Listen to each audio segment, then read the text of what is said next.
Hey guys, what's up? It's your boy Space Cowboy T, and today I actually have a list of cars that I really want. I'm actually like carless right now. I've been carless for about like 6 to 8 months. I've been driving my girlfriend's Prius to work every day, like a true mega chad. And I finally like got a list together of cars that I want, and I thought I might share it for someone else who's also struggling to like buy a new car. So the new car market actually kind of sucks. So I've been looking at a lot of older cars, like a lot of like used cars. Maybe this might help you guys because it's taking me a while to like look at and find new cars, especially because it's not really like a subject that I cared about until I was carless. So yeah, let's get into it. First on the list, I have K trucks. I think K trucks are super dope. I think you can drift them. I think you can like pick up furniture in them. I think you can like they're just all around cool cars, right? Like they're a pickup truck, but they're small. So like if you're a city boy who wants a pickup truck, good luck trying to fit that Ford F-150 XLE in that parking spot. You can't do it. But a K truck can fit anywhere. They're like super dope. They look cool. You can put like sick decals on them and do whatever you want. And I feel like if you have a K truck, your aura is like maxed out. There's no way. There's no way you're not getting that date in the K truck. There's just no way. Girls are gonna be hopping in that truck. They're gonna be hopping in that bed. You feel me? That truck bed, of course, not the other bed. I think it's worth it. I think if you have like an extra like 8 grand or 10 grand or whatever, you can easily go into these. And that's after like import prices. You know, some of these go for like 3 or 4 grand, but then you have to import them, right? And I don't know. I think it's definitely like worth it if you have the extra cash. You know, if I was rich, there will definitely be like signs that I made it, and a K truck in my driveway is definitely like a sign for me.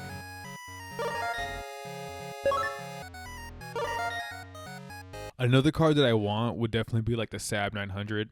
Now, now bear with me. Some of these examples might not look cool to you, but just think about it. Just think about like boxy cars, right? If you don't like boxy cars, like this isn't the list for you. I love boxy cars. I love cars that aren't bubble shaped. And this is definitely like a two-door boxy look. Like I think this is like sexy in the way that like dark, like no vintage dark academia is sexy. You know what I mean? Like this is definitely someone who's in like a tweed jacket is driving in, and I enjoy that. Like I really do. Like I think this car is like easily like the perfect salesman car. You know what I mean? Like the perfect professor car. And there's actually an example of a guy who was like a traveling salesman. And he drove this car for 17 years and racked up 1 million miles on this car. Like that's insane. Just imagine a car going for 1 million miles. You can't, cause that's insane to even think about. Like just cars rarely make it up to 200,000 miles. Imagine if you saw one at 1 million. Well, you can because it's in the museum. He donated it, but yeah, Saab 900. I feel like this can look great in any collection or on any driveway or in any city. Like I think if you're in Seattle and you have this, you're probably balling out right now. Like you're probably like in the best position possible. Like all those Subarus, who cares? The Saab is the way to go.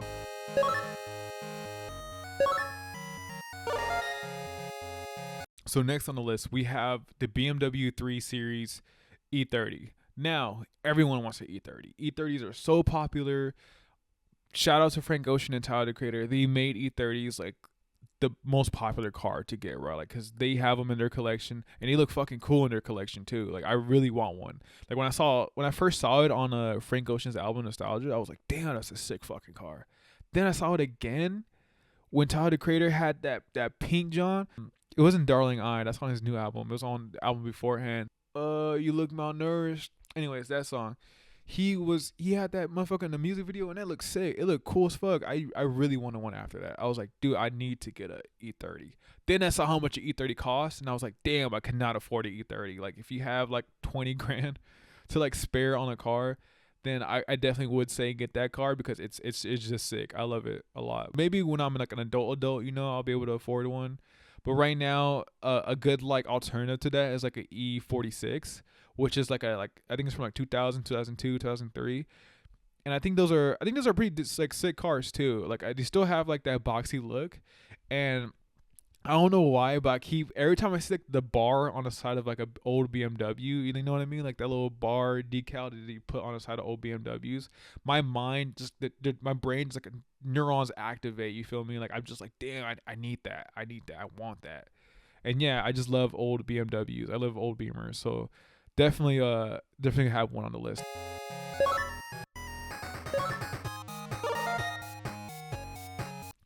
Now at number 4, listen, Nissan GTR R34.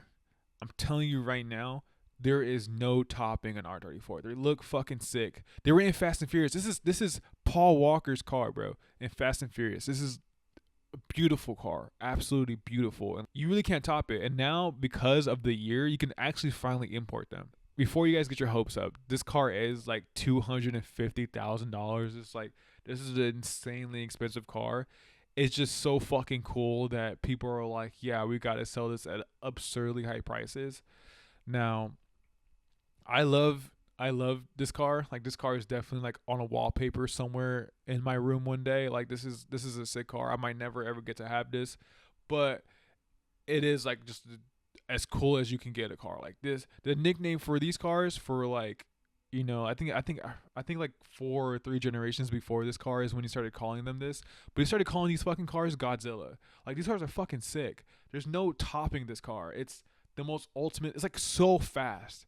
It's like unbelievably cool. It's insane. You can finally import them after 25 years. You can finally import these cars, and I think it's definitely worth it. I think that you should. This is when Japan was like in that era of just like dominance of that like sedan, like super fast sedan dominance. They all look cool. Definitely are worth like the hype. So yeah, if you have the money to spare, Nissan 1999 GTR R34. That's the car you should get. This car I would get. I would have that and I would flex every fucking day. My weird obsessions on TLC, I would be on that fucking show because of this car.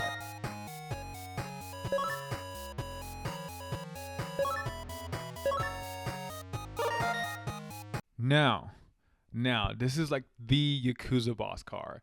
I actually saw this. I saw this on like an Instagram reel one day, and I was like, I need to know what the fuck this car is, right? So I like looked up the model, and it's gorgeous. People like really do mod these a lot.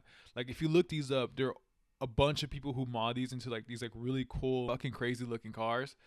And I feel like every Yakuza boss needs this car. I feel like this is like definitely like a gangster car, right? Like, this is definitely like the look, right? And I feel like I should be able to get one of these, and it's definitely worth it. I think you can make these look fucking sick and gorgeous. I think I actually saw one of these in real life. I saw like his old Lexus, and it was like jade green and had like gold accents. I was like, damn, what is this car? What is this car so good looking? What is this car? And I think this is it. I think this is the car. And now I do say some of the mods and some of the like things they put on this car is a little too much for me, you know, like the Corona fucking shifter knob. I don't need that. But like, I do think these are fucking cool. I think that if you look these up, like, these are definitely a cool.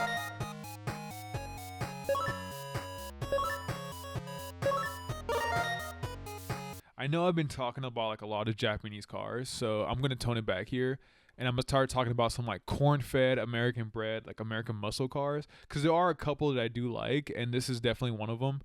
The 1988 Mustang GT Fox body. Those cars, fucking sick. Like, those cars are sexy the same way like Magnum PI was in the 80s. You know what I mean? This is like what I think an American car would look like, and they're so prime, like they're so epic. They have like tweed like fucking interior. Like, their interiors are sick, right? Like this red interior that has like a tweed design on it. I just think they're dope. I think you can't really beat it. And it's also like the car from Don't Be a Menace as well. So if you know, you know. Like, I always thought these cars are very cool. Always wanted them. I feel like they're somewhat expensive, and they're kind of like rare to find, because it is like a certain like, you know, like version of the car. And I don't know, I think it's worth it. I think it's cool. If you do find one of these, you should pick it up if you can afford it.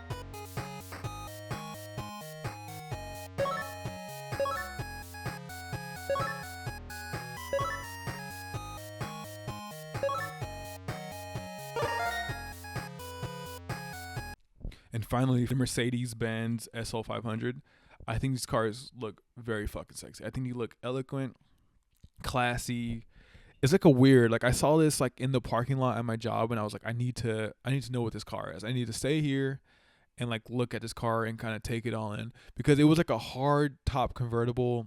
SL 500, and I thought it just looked amazing. I thought like it was also silver, which I think this is the best color this car can be in, is like a silver. It was like the African in me that was like, yeah, this is, you need to get a Mercedes, because he loved Mercedes out there. Like if you don't know, like I was in Africa, and if you have money, you have a G wagon. That's just it. Like if you have money, you have a Mercedes. Like that's their car. He loved that shit. I think this is so classy. Like, it does look like a old, like a grandpa car, like someone like like your parents are driving or your grandparents are driving. But I do think that it looks good on whoever's in it. I feel like these are also like not too bad, not too expensive. Like I feel like a majority of these cars aren't that expensive. You know what I mean? There's a couple of them like that, like the Fox body and like the Nissan. I'm like, that's way too fucking much. But I do think like this car is like attainable. Like you can get it. Like you can work on these cars. Of course, parts is probably gonna be expensive, and like, you know, like taking care of it's probably expensive.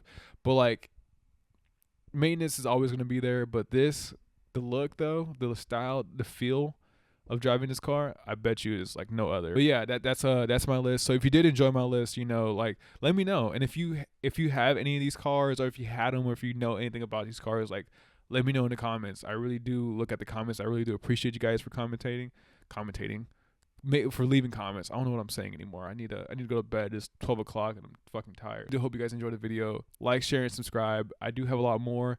There is like more on the list, but this video is getting way too much for me right now. So if you guys do want to know like the other cars that I have on the list, please let me know. I can make another video. There's a lot more. I've been looking into these for like the last 8 months, so I have a lot to list. But yeah, these are the cars that I think are really fucking cool. And if I had any one of these, I would be super happy. Like I said before, like, share, subscribe, all that. And then I'll see you later, Space Cowboys.